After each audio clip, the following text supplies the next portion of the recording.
رسول اکرم صلی اللہ علیہ وسلم کا ارشاد ہے، پیارے آقا امام الانبیاء رحمت دو عالم محمد عربی صلی اللہ علیہ وسلم نے ارشاد فرمایا، من حافظ علیہا کانت لہو نورا و برہانا و نجاہ، جس شخص نے نماز کی حفاظت کی، جو نماز کو پابندی کے ساتھ ہمیشہ ادا کرتا ہے، اس کے لیے کل قیامت کے دن نماز نور ہوگی اور حساب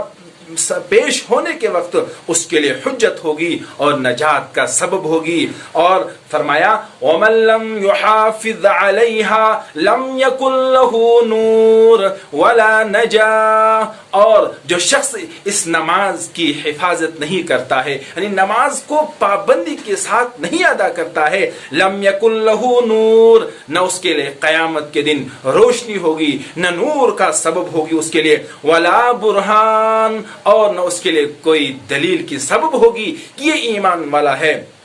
ولا نجات، اور نہ اس کے لیے نجات کا سبب ہوگا۔ اور اس کے آگے جو حدیث پاک کا جملہ ہے وہ اس سے بھی بہت بڑا خطرناک جملہ ہے، آئے ہم اس جملے کو سننے کے بغیر نہیں رہیں گے۔ اور فرمایا وَكَانَ يَوْمَ الْقِيَامَةِ، اور جب قیامت کے دن جب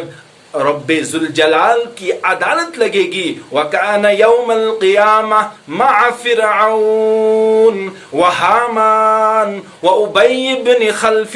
قیامت کے دن اس کو پتا ہے کہ لوگوں کی صف میں اس کو شامل کیا جائے گا، مع فرعون، فرعون کے ساتھ اس کو کھڑا کیا جائے گا، اور فرعون کا جو بڑا مشہور وزیر تھا حامان، اس کے ساتھ اس کو کھڑا کیا جائے گا۔ اور مشرکین مکہ میں، یعنی مکہ میں ایک جو ابی بن خلف تھا، یعنی اس مشرکین مکہ کے سرداروں میں سے ایک بڑا سردار ابی بن خلف تھا، اور اس کے ساتھ اس کا حشر ہوگا۔ تو بزرگوں اور دوستو، جو نماز ادا نہیں کرتے ہیں، جو نماز کو یعنی ہر وقت آسانی کے ساتھ بالکل معمولی سمجھتے ہیں، آذان ہوتی ہے دکانوں میں بیٹھے رہتے ہیں، آذان ہوتی ہے وہ اپنے کاروبار میں مشغول رہتے ہیں اور نماز کی پرواہ نہیں ہوتی ہے، کل قیامت کے دن انہیں پتہ چلے گا جب اعلان ہوگا وَامْتَازُوا الْيَوْمَ أَيُّهَا الْمُجْرِمُونَ، اے مجرموں الگ ہو جاؤ، آج فرعون اور حامان اور ابی بن خلف کے ساتھ کھڑے ہو جاؤ۔ تو آئیے ہم نماز کی پابندی کریں اور ان کافروں کی صف میں کل قیامت کے دن ہم کھڑے نہ ہوں۔